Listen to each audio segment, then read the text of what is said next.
आज अल्लाह का शुक्रिया है कि उसमें दिल्ली पुलिस की जानिब से स्टेटमेंट आया कि ऑडियो रिकॉर्डेड डॉक्टर्ड है। उस नाजुक वक्त में जब पूरा देश मिलकर के कोविड-19 से लड़ने की तैयारी कर रहा था, लड़ रहा था, और जिस वक्त पूरे देश को एक होकर के लड़ना चाहिए था, उस वक्त इस देश को बांटने का काम किया अरविंद केजरीवाल साहब ने।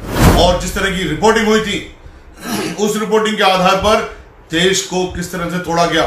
केजरीवाल साहब, आपको हमने एक्सपोज करना है इस जनता के सामने, किस तरह की आप घटिया पॉलिटिक्स करते हो। झूठी जमहूरियत तेरी मजहब को लड़ाना, कमजोर को दबा के उन पे जुल्म ढाना, फिर ओनियत ये तेरी बेनकाब करेंगे, मजलूमों के दिफा के हम असबाब करेंगे। अस्सलाम वालेकुम दोस्तों, सबसे ज़्यादा खुशी की बात आज ये है और आपके लिए सबके लिए मुबारकबाद की बात है कि आप सब लोगों की दुआएं काम आई।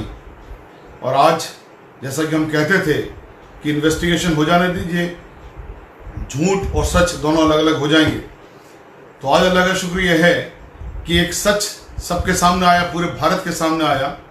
और वो सच ये है कि जो मौलाना साहब की ऑडियो रिकॉर्डिंग को दिखा रहे थे बार बार, जिसमें कहा गया था कि मस्जिद की तरफ आइए, लॉकडाउन को मत मानिए, और दूसरी तरह की चीजें दिखा रहे थे, और जिस ऑडियो के आधार पर केजरीवाल साहब ने एफआईआर करने का ऑर्डर करवाया था मरकज के खिलाफ, तबलीगी जमात के खिलाफ, मौलाना साहब के खिलाफ, आज उसमें रिपोर्ट आई है दिल्ली पुलिस की कि वो ऑडियो रिकॉर्डिंग डॉक्टर्ड है और बहुत सारी क्लिप मिला करके काट करके जोड़ी गई है।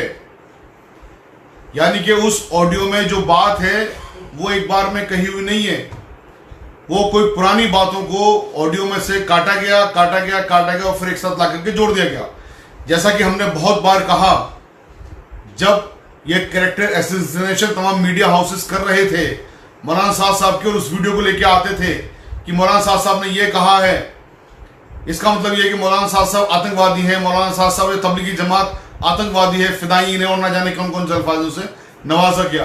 तब हमने यही कहा था और यही कहते थे कि ये जो ऑडियो है, इसमें पहली बात तो कोरोना वायरस का नाम नहीं है, और ये ऑडियो पूरे चांसेस ये है कि नकली है, और ये ऑडियो पे इन्वेस्टिगेशन हो जाने दीजिए।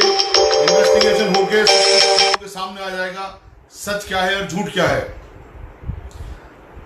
आज अल्लाह का शुक्रिया है कि उसमें दिल्ली पुलिस की जानिब से स्टेटमेंट आया कि ऑडियो रिकॉर्डेड डॉक्टर्ड है। अब यहां पर दो चीजें निकल के आती हैं। जब ऑडियो डॉक्टर्ड है तो इस ऑडियो की बेस के ऊपर ही तो केजरीवाल साहब ने ऑर्डर किया था एफआईआर कर दीजिए, और उस एफआईआर होने के बाद ही सांप्रदायिक मीडिया ने, जो सांप्रदायिक मीडिया हाउसेज हैं, एक नैरेटिव चलाया मुसलमानों के खिलाफ, एक डर और आतंक का माहौल बनाया मुसलमानों के खिलाफ, और इस देश को बांट दिया हिंदू और मुसलमानों में। उस नाजुक वक्त में जब पूरा देश मिलकर के कोविड-19 से लड़ने की तैयारी कर रहा था, लड़ रहा था, और जिस वक्त पूरे देश को एक होकर के लड़ना चाहिए था, उस वक्त इस देश को बांटने का काम किया अरविंद केजरीवाल साहब ने। सूत्र वही है, शुरुआत वहीं से हुई है। उसके बाद जो सांप्रदायिक मीडिया हाउसेज हैं, वो उन लोगों ने उनके काम को आगे बढ़ाया, किस तरह से रिपोर्टिंग की कि ये तबलीगी जमाती आतंकवादी हैं, ये जिहादी हैं, ये फिदायीन हैं। कुछ मीडिया हाउसेज ने तो उनको आईएसआईएस तक से जोड़ दिया था। कितने शर्म की बात है। और सब लोगों के अभी जहनों में होंगी ये सब चीजें, कोई पुरानी नहीं है, ज्यादा चीजें बिल्कुल नई और ताजा चीजें होंगी कि किस तरह से कैरेक्टर एसेसिनेशन किया गया था तबलीगी जमात का, मुसलमानों का, मौलाना साहब का। दो बातें थी। हमने ये कही कि आप इस वक्त कैरेक्टर एसेसिनेशन मत कर लीजिए, इस देश की संवैधानिक संस्थाओं पर यकीन करिए, इस देश की जो कानूनी संस्थाओं पर यकीन करिए। दूध का दूध, सच और पानी का पानी सामने आ जाएगा। इन्वेस्टिगेशन हो जाने दीजिए, हम तमाम इन्वेस्टिगेशन के लिए तैयार हैं, हमें यकीन है हम बेगुनाह ही निकलेंगे। तो इन मीडिया हाउसेज ने कहा था कि नहीं साहब, कहां है मौलाना साहब, हाजिर कीजिए उन्हें, वो भाग रहे हैं, वो फरार हैं, ना जाने कौन कौन से अल्फाज से उनको नवाजा था। और जिस तरह की रिपोर्टिंग हुई थी, उस रिपोर्टिंग के आधार पर देश को किस तरह से तोड़ा गया।